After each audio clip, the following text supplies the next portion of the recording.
But let's stay in the United States. Having allowed millions of illegals into the country, the Biden administration is now proposing to do something about the southern border. In a deal to be voted on in the Senate on Wednesday, they promised to start to bolster border security, but only if the Republicans agree to supporting pet Democrat projects, including a staggering $60 billion for Ukraine. Now, opponents of the deal say, why do we need a deal to do something about border security? The Biden administration could have done something at any point in the past 3 years to secure the border. And as former White House spokesperson Sean Spicer pointed out to Andrew Bolt earlier this evening, the reason they haven't is because they've been too busy importing new Democrat voters. That this administration recognizes that it's more than a philosophical thing. They truly do look at this as potential future voters. And there's, when you walk through the process, they want them to come in, they will give them legal status, they give them temporary work right away ability. And yes, then they start talking about a path to citizenship. It is laughable to think that that's not the plan. It's hard to believe that's not the plan, Caleb, and especially when Biden early on in his administration gave responsibility for the border to his Vice President Kamala Harris. That was a big clue that they really weren't serious about that at any point. I wouldn't put her in charge of making the mashed potatoes at dinner, let alone the border. But, I mean, this is just such smoke and mirrors because, I mean, it includes provisions to allow up to 5,000 people, illegal migrants, into the country a day anyway. It's 1.83 million a year, which is about the same as what's going across the border at the moment. So it does nothing to change anything to do with border security. It allows for workers' permits for asylum seekers, etc. This is the same administration that less than a month ago went to court to tear down the border wire that Texas put up because they claim they need to take down the border wire in order to go and talk to the people at the border. Well, if you can't get through the border wire from the American side, it means you can't get through it from the Mexican side. On and on it goes. And $60 billion to Ukraine. $60 billion. This is obscene money trying to say, OK, you let us do this, we'll talk about the border. A, you're not talking about the border. And why are you spending $60 billion on Ukraine, let alone any other country in foreign aid? It is obscene. I want to get your view in a second, Liz. Let's first go to Donald Trump. He was saying the Republicans should not support this deal because it's a trap. Have a listen. This is a Democrat trap. It's a trap for Republicans that would be so stupid, so foolish to sign a bill like this. This bill can't be signed. And it's not only that, it's massive amounts of money going out of town, as we say, going out of town, billions and billions and billions of dollars. And it's so bad on the border. I've never seen anything like it. Actually, it's one of the worst, one of the dumbest bills I've ever seen. Is Trump right, Liz? Oh, Trump's always right, James. But look, this is worse than useless because what it does is codify into law over 1.5 million illegals every year, and that's fine. What it says is emergency powers, shutdown powers, are only activated if 5,000 encounters happen at the border every day for 7 consecutive days.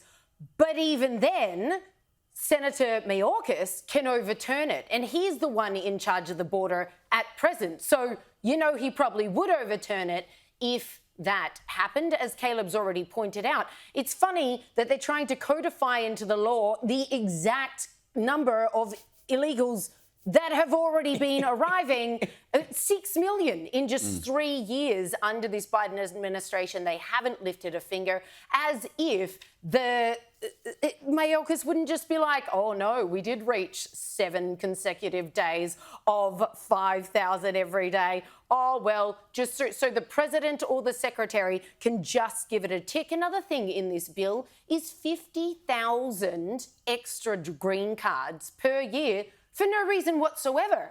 And of course, you're looking at the illegals. And what Spicer just said there is very relevant as well. That's another provision in this bill in terms of work permits. So if you're accosted at the border and you say, no, I'm going to claim asylum, they can give you a work permit right there on the spot. Why don't they just erect banners on the border saying, come to America, come one, come all, we'll give you a work permit immediately for absolutely nothing. And cities in America have for years now been screaming, saying we have reached capacity. Caleb just mentioned Governor Abbott in Texas, of course, being a border state. They just had to try and put their foot down by themselves. And they're now taking on the federal government of the United States of America because they want them to keep coming. And Texas is saying no. But check out the mayor in Chicago, Illinois, which, like every other city in America, has been slammed by these illegal immigrants. In the course of just from August 22 to the end of 2023, they've received 30,000 illegals just in Chicago alone. So the mayor was asked about this recently, and here's what he had to say. I have children who attend schools who have soccer games, y'all. You know, you all are asking me as if I'm not a parent in this city. I get it. I'm mayor. I get it. But you're asking me to give you a date, and I have to court. Do you understand that you have not had a mayor like me? I get that. I have a wife. I have children. They have schedules. And plus, we still have public safety that we have to address. We still have the unhoused that we have to address. I still have a budget that I have to address. And I'm doing all of that with a black wife raising 3 black children on the west side of the city of Chicago. I am going to the border as soon as possible. He's got 3 kids. I mean, come on. And he's a black guy. You can't blame me. I'm black. Let's just play the race card every chance we get, like that has anything to do with the crisis that is unfolding in your city. And people are rightfully asking you, what on earth are you doing about this, buddy? It's incredible how no matter what the issue, you just play the race card as your fallback. That was incredible. I mean, is he the only person in Chicago who's got to work and look after a family?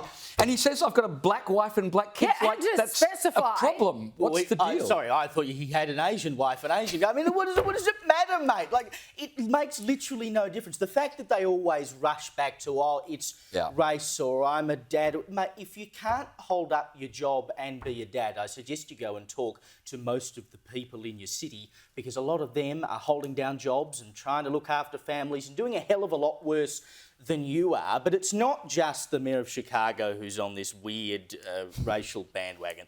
The mayor of New York City, Eric Adams, brace yourself, strap in, grab a stiff drink, because by the end of this, you're going to be confused as I was. Stand up. They need to see you. Deputy Mayor Williams Isom, Deputy Mayor Mira Josie, Deputy Mayor Amazar, Deputy Mayor Maria Torres Springer. Have you ever seen this much chocolate leading the city of New York?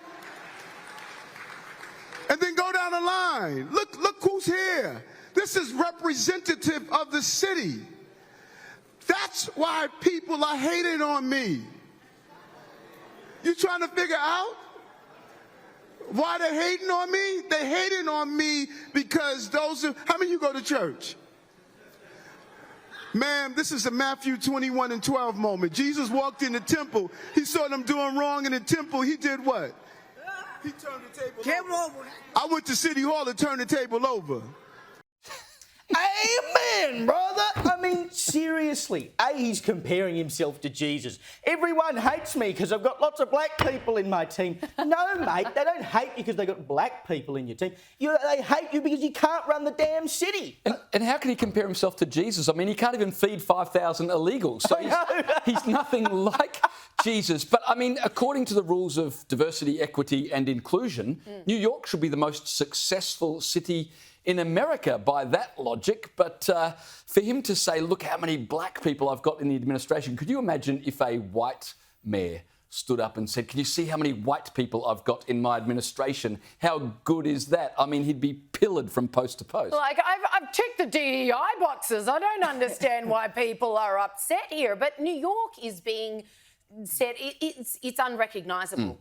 The New Yorkers on the ground in their proud city are now just like, this is unrecognisable. They've had over 100,000 illegal immigrants, many of them holed up in very expensive hotels in the actual CBD. Again, the ratepayer, the taxpayer, same payers, unfortunately, just double whammy, are forking out for this. And these illegals are just running rampshod through the city.